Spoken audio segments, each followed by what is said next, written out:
रुख करते हैं सहयोगी जतिन का। जतिन, जिस तरीके से एफआईआर में तमाम खुलासे तो हुए हैं, लेकिन गृह विभाग के सूत्र ये बता रहे हैं कि दरअसल ये जो पत्थरबाजी हुई उसका पैटर्न कुछ कश्मीर स्टोन पेल्टिंग जैसा देखने को मिला है, दिखाई दिया है। कैसे समझाइए, दर्शकों को समझाइए कि आखिर ये पैटर्न होता क्या है, कैसे इस्तेमाल किया गया और आखिर क्यों इस एंगल से जांच करने की बात कही जा रही है।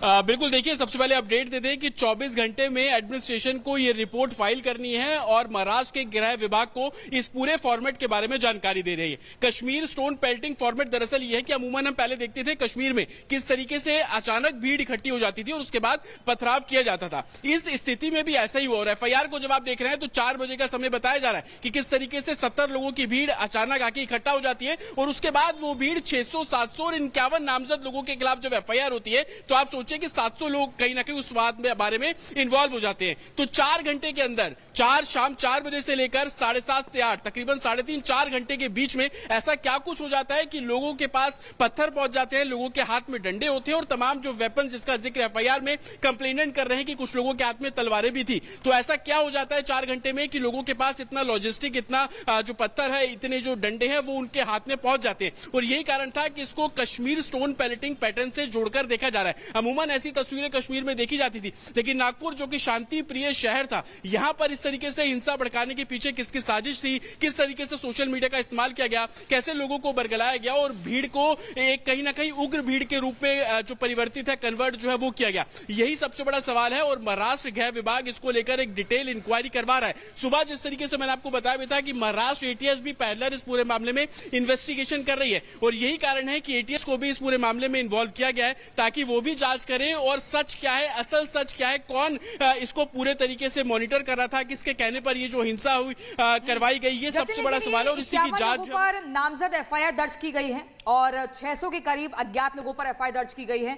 लेकिन आप मुझे बताइए, जिन लोगों के खिलाफ भी एफआईआर दर्ज हुई और जो ये पैटर्न बताया जा रहा है कि एकदम कश्मीर से मिलता जुलता है कि वहां पर कैसे स्टोन पेल्टिंग होती है, तो क्या ये लोग बाहरी थे? क्या कुछ जांच में निकलकर सामने आ रहा है या लोकल लोग ही थे? क्योंकि इतनी तकनीक से एकदम एक्सपीरियंस स्टाइल में पत्थरों को फेंकना, क्या ये लोकल लोग थे या बाहरी थे? इसको लेकर क्या जानकारी है? देखिए, एफआईआर इस बार आपके इसी सवाल का जवाब दे रही है। 51 लोग नामजद हैं, तो ये बात तो बिल्कुल क्लियर है कि 51 लोग इसी इलाके के रहने वाले हैं क्योंकि उनके नाम पुलिस के पास है, बाकायदा उनके एड्रेस पुलिस के पास है और 40 लोगों की गिरफ्तारी इन नामजद लोगों में से की जा चुकी है। और दूसरा सबसे बड़ा सवाल कि कैसे हुआ, उसको पूरे क्राइम सीन को रिक्रिएट करना होगा। देखिए, ये चिटनिस पार्क है, एफआईआर में बताया गया 4 बजे यहां पर जो भीड़ है वो एक पॉलिटिकल पार्टी के जो लोग हैं वो यहां पर पहुंचे, जिसको माइनॉरिटी डेमोक्रेटिक पार्टी जो है बोला जा रहा है। वो लोग यहां पर पहुंचते हैं, भीड़ इकट्ठी करना शुरू करते हैं। इसी चौराहे पर महज 10 कदम जब हम आगे बढ़ रहे हैं तो आपको यहां पर एक मस्जिद नजर आ रही है। शाम को 5 बजे जो कि नमाज अदा करने का समय होता है, लोग यहां पर पहुंचते हैं। जब वो देखते हैं कि इस चौराहे पर 70 से 80 लोग इकट्ठा हैं और वो किस कारण से इकट्ठे हैं, तो लोगों के मन में जिज्ञासा हुई, तो उनको एक मैसेज कन्वे किया गया जो कि अफवाह थी। उस मैसेज को जब कन्वे किया जाता है तो ये मस्जिद आप देख रहे हैं, जब लोग नमाज अदा करके बाहर आते हैं तो वो भीड़ जो थी वो 70-80 के हटकर 100 से 150 की पहुंच चुकी थी। लोग नमाज अदा करके बाहर निकले, वो फिर उस भीड़ का हिस्सा हुए, तब लोगों को बरगलाया गया, लोगों को एक अलग मैसेज दिया गया, उनकी भावनाओं को आहत करने की कोशिश की गई और उसके बाद वो भीड़ जिस तरीके से रूप लेती है, उसके बाद की तस्वीरें सबने देखी कि कैसे जो गाड़ियां खड़ी थी उनमें आग लगा दी गई, तोड़फोड़ की गई, पत्थरबाजी की गई, लोगों के हाथ में जो डंडे थे वो साफ तौर पर देखने को मिले। और इसी जगह पर उस महिला पुलिसकर्मी के साथ भी बदसलूकी होती है, उसकी वर्दी खींचने की कोशिश की जाती है। जो भीड़ यहां पर इकट्ठी थी वो अश्लील इशारे जो है वो उस महिला ऑफिसर के साथ करते हैं। तो ये पूरा एक पैटर्न था, ये पूरा एक सीक्वेंस था क्राइम का जिसको रिक्रिएट करने की कोशिश है और यही वजह है कि इस पूरे मामले में जब डिटेल रिपोर्ट दी जाएगी तो इस पूरे सीक्वेंस और बाकायदा टाइम के साथ साथ कैसे गैदरिंग इकट्ठा होना शुरू हुई वो तमाम जानकारी है वो जुटाई जाएगी। इस मस्जिद की तस्वीर मैं आपको एक बार फिर से दिखा दूं। अभी देखिए, ये काले रंग का गेट आपको यहाँ पर नजर आ रहा है, ये मस्जिद है, तकरीबन 2 मंजिला ये मस्जिद है। शाम को यहाँ पर नमाज अदा करने के लिए लोग पहुंचते हैं। कल जब हम यहाँ पर पहुंचे थे तो हमने इसी मस्जिद के सामने, मैं थोड़ा और आगे चलूंगा तो मेरे वीडियो तस्वीर दिखा पाएंगे, ये आप लोहे का कंटेनर देख रहे हैं, इसी कंटेनर के आगे एक जेसीबी मशीन खड़ी थी जिसको आग के हवाले कर दिया गया और यहीं पर ही एक सफेद रंग की गाड़ी खड़ी थी जिसमें पहले तोड़फोड़ की गई और उसको भी आग के हवाले कर दिया गया। और अब आप देखेंगे तमाम जो फोर्सेज है वो इस जगह पर खड़ी हुई है, बाकायदा जो महाराष्ट्र पुलिस की बसेज हैं, पुलिसकर्मी है वो यहाँ पर तैनात किए गए हैं।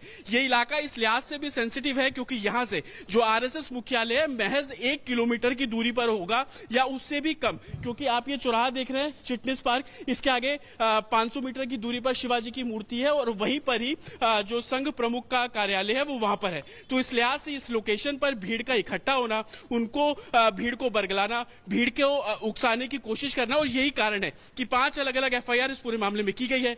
पॉलिटिकल कनेक्शन जिस तरीके से सामने आ रहा है कि लोकल जो नेता है वो भीड़ को लेकर जो कि 70 से 80 की संख्या पे यहाँ पर पहुंचते हैं, मस्जिद वाली लोकेशन को ही चूज करते हैं क्योंकि उनको पता है कि शाम के समय जो नमाज अदा करने भीड़ लोग यहाँ पर पहुंचेंगे तो उनको किस तरीके से रेडिकलाइज करना है, उनको कैसे अफवाह उन तक पहुंचानी है। और उसके अलावा जब भीड़ इकट्ठी होती है तो स्वाभाविक नेचर है आदमी का कि वो देखने के लिए रुक जाता है कि आखिरकार हो क्या रहा है, क्या बातें हो रही हैं, क्या चर्चा हो रही है। और इसी का फायदा उपद्रवियों ने उठाया, भीड़ को रेडिकलाइज किया। और उसके बाद की तस्वीरें देखी कि फ्लाईओवर ऊपर था, नीचे जो भीड़ थी वो पुलिस पर पथराव कर रही थी। चारों तरफ देखिए आप, अब पुलिस ने बैरिकेड लगाकर इस पूरे इलाके को बंद कर दिया है। फायर ब्रिगेड की गाड़ियां मौके पर मौजूद है। वो वाला आप मेरे राइट में रोड देखेंगे वो पूरे तरीके से बंद है। ऑफिसर्स कुछ बीच बीच में इस तरीके से फुट मार्च करते हैं, संवेदनशील इलाकों में मूवमेंट कर रहे हैं क्योंकि कर्फ्यू लगा, अगर कोई बाहर आता है तो उसको पूछा जाता है रीजन क्या है, कर्फ्यू इम्पोज किया गया, आप वापस घर जाइए, बहुत इमरजेंसी है। तो पुलिस खुद उनको बैरिकेड क्रॉस कराती है ताकि सेफली पैसेज बाहर मिल सके। लेकिन सबसे बड़ा सवाल ये कि भीड़ को उकसाने का काम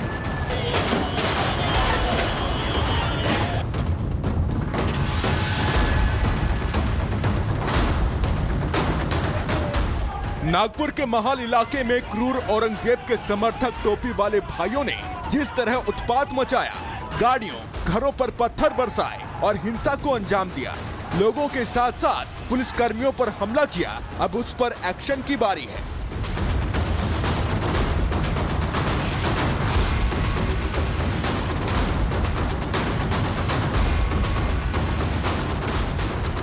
औरंगजेब गैंग ने हिंसा को अंजाम देते समय भरसक कोशिश की कि वो तीसरी आंख से बच जाएं, लेकिन ऐसा हो नहीं पाया। अब उसी सीसीटीवी फुटेज के आधार पर जांच की जा रही है।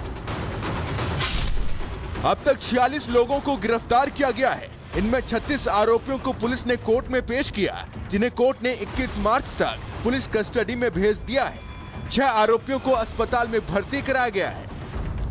लोगों को अरेस्ट कर रहे हैं, उनको आइडेंटिफाई कर रहे हैं और उसके अलावा पीस एस्टेब्लिश किस तरह से हम लोग कर सकते हैं वो हमारी कार्रवाई चल रही है, जिसमें हमारा रूट मार्च है।